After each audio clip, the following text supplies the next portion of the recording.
रतिया कई बजे पियावा चोली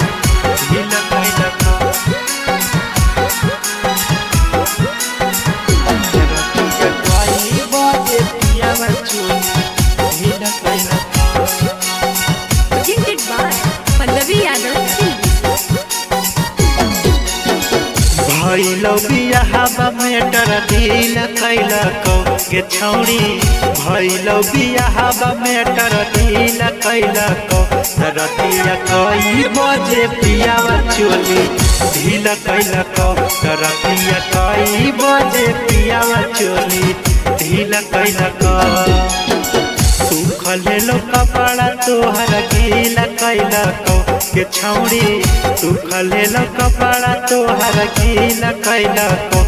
रतिया कई बजे पियावा चोली ढीला कइला कौ रतिया कई बजे पियावा चोली ढीला कइला कौ रतिया कई बजे पियावा चोली ढीला कइला कौ।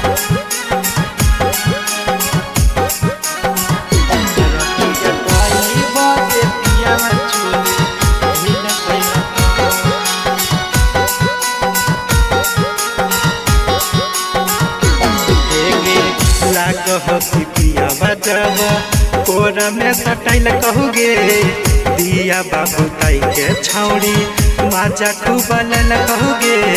माजा खूबल कहुगे लागो पिया बजावा कोरा में सटाइल कहुगे दिया बाबू ताई के छौड़ी माजा खूबल कहुगे छुई के बदनिया बढ़िया फील कैला गे छौरी छुई के बदनिया बढ़िया फील कैला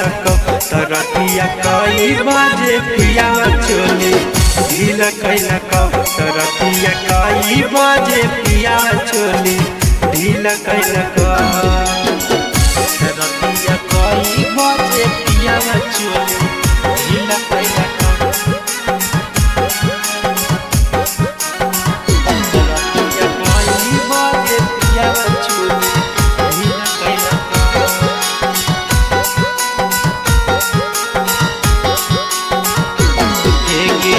ससुरा में करभी छौड़ी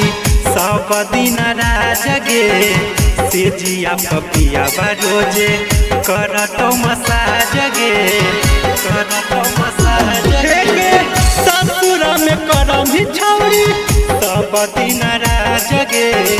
से जिया पपिया रोजे करतो मसाज गे। अभिषेक राजू के दिल पर खीला कैला कौ हे गे अभिषेक राजू के दिल पर खीला कैला कौ रतिया कई बजे पियावा चोली ढीला कैला कौ